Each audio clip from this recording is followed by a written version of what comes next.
Hello everybody, GL1 here. Welcome to my online toy museum, and I'm here with GL++, and today we're going to go over this game console building block set, which turns out is way cooler than I even expected. So we're going to open this up, and GL++ put this together, and this is my son that I've mentioned before on the show, and comes in this little box here, and here's your instruction manual, all glossy, and step-by-step instructions, and it really looks like a Game Boy, don't you think? Yeah, absolutely. So GL++ collected a lot of Game Boys, actually, and I thought he would really appreciate this. Can you tell me some of the Game Boys that you have that are really pretty special? Yeah, I have pretty much every Game Boy. The only one I don't have is the old Game Boy that's just like this, except that they came as colored editions. Mm-hmm. But yeah, I have the old Game Boy. I have the Game Boy Pocket, Game Boy Light, which is also pretty obscure. I also have the like 3 or 4 Game Boy Colors, the Game Boy Advance, Game Boy Advance SP, and the Game Boy Micro. Wow, that's a lot of Game Boys. Yeah. So, all right. So you put this together, and how long did look at that? Even that is speaker, right? Was this the speaker? Is that the speaker? No, that's where like it would say by Nintendo or something. Oh, Or okay. Game Boy. And this the speaker? I think so. Okay. And then what would these be? Start and select. Oh, okay. And there's your all your buttons, so A and B, right? Mm-hmm. And then this is your on off there. Is that the on off? I assume so. Uh-huh. Yeah. Look at you can see even the switches in there. Yeah. And then look, your headphone jack. Isn't that is just so cool? And they even have a little black divot that goes inside to get that darker. So, look, and then look, there's your slot for your games. And I guess this is like a heat sink for probably the batteries in the back. The batteries would go back under here. Oh, yeah, you can actually take that off. What? Yeah. Like it just pulls off? Yep. Oh my God! Oh my God, that is so cool. And do they come out? Oh Yeah. my God! Oh my God, look at that. Oh, the coolness is endless. And look, they even plug in. Oh wow, does this come off too? Yeah. It's built in such a way that most of the pieces are kind of modular. Uh-huh. And yeah, they're pretty easy to take apart. It's just a matter of trying to memorize where you take apart things. Oh, okay. Yeah, I'll just stick that back. Yeah. Wow, that is really neat. How long did it take you to put together? I think like 30 to 45 minutes. Okay. Yeah. Was it easy? Yeah, it was generally pretty easy.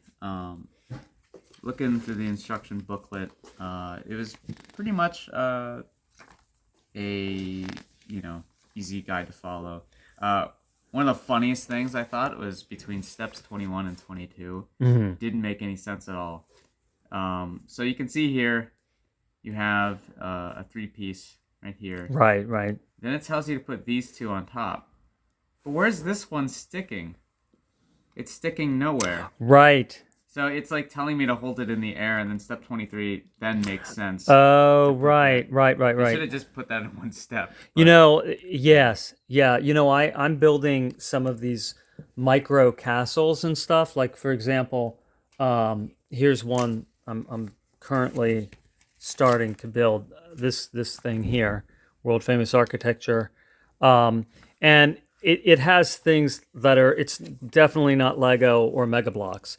There are definitely things that you put on a magnifying glass to see the definition of where the piece begins and ends, especially on these little ones, because it's like, well, I don't know what piece actually goes there, and you kind of have to do a lot of inferring, like, well, if it's probably this because I only have this many of these pieces, and if I use this piece, then I won't have enough of this piece, so you have to do a lot of, especially with the architecture things, But it's a whole nother mindset. And what's fun about it, in a way, is that it really isn't uh, just doing something by rote. Like you actually have to really think and make decisions.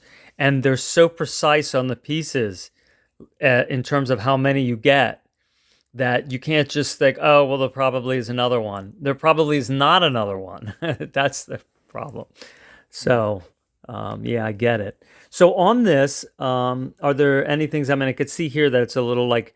Do you think they made it so that it kind of presses in purposely, so it feels like you're pressing in a button? I I don't think so because this causes instability right here, where sometimes um, this piece might come off. Uh huh. This center piece right here. Okay. You, I Right. can actually take apart this whole D-pad part like that. And Oh my see, it just gosh. came off. But And then you could see the yeah. batteries. So I think like the biggest improvement would be if it had a double-sided part where Oh yeah, they this make thing had, double-sided pieces. yeah, because I Yeah. put these studs on top. Yeah, I didn't. That's why But yeah, it didn't come on because I didn't install the battery all the way. yeah, which is there you go. There, now it'll work. Yeah. Yeah, but yeah, that's like the only minor thing. The plastic itself, not as good quality as Lego. I think it's pretty easy to get stuff that is a little gappy.